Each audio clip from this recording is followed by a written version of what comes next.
In this video, I give you one more hint about how you can make the super cool kaleidoscope. So let me just draw it so you can see what's going on, or I'll draw around. So let's see if I put the pen down. Whoa, whoa, you can see that really it's just 4 triangles, a triangle in each quadrant. So I'm reflecting over the X and Y axes, and I can move the mouse around and the pen color changes. Super duper cool. Again, this is really just made up of 4 triangles. And let me just clear the screen. And let me actually lift the pen up.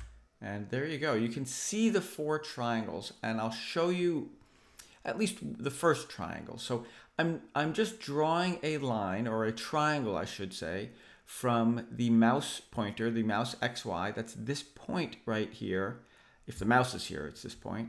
Then I'm drawing from here to YX. Well, YX, of course, is this point reflected over the line Y equals X. So to reflect something over the line Y equals X, of course, you just switch the X and Y coordinates. So if this is XY, this is YX. And then this, of course, the origin is a point 0, 0.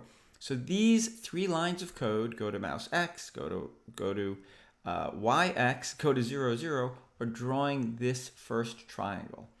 So all you have to do now is figure out how to draw the other 3 triangles, and you should be able to complete the code. Again, this is all in one forever loop, and the way the code, and you see the first few lines here, go to some point, go to some point, go back to the origin. The rest of the code is going to be very similar. Go to a point, go to a point, go back to the origin. So you're basically drawing this, back to the origin. Go here, back to 0, 0. Go here, go back to 0, 0. Go here, go back to 0, 0.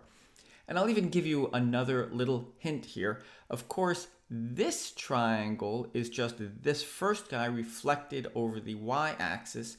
Well, how do you reflect something over the y-axis? You make the first value negative. So, in fact, and I think you can probably see it peeking out at the very bottom, if this point is yx, right, because this is xy, this is yx, if this is yx, this point would be negative yx, because the first value becomes negative. What would this point be? Well, this point is this guy reflected over the y-axis. So if this is xy, this would be negative xy. And then, of course, you go back to 0, 0, and then you draw this triangle, a point, back to 0, 0, a point, back to 0, 0.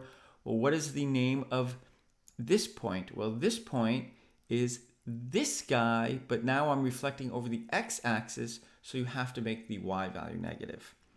What's this point? Well, this point is this guy reflected over the x-axis, so again, I make the y value negative.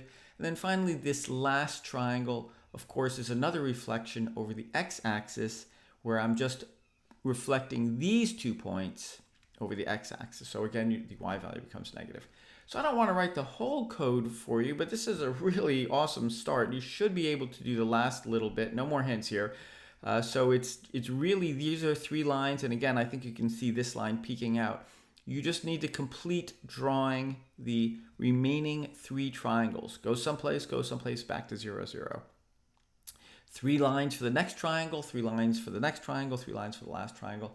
That's it. And you should be able to draw it from there. And again, when you're done, you are going to have a super duper cool kaleidoscope. And there you have it.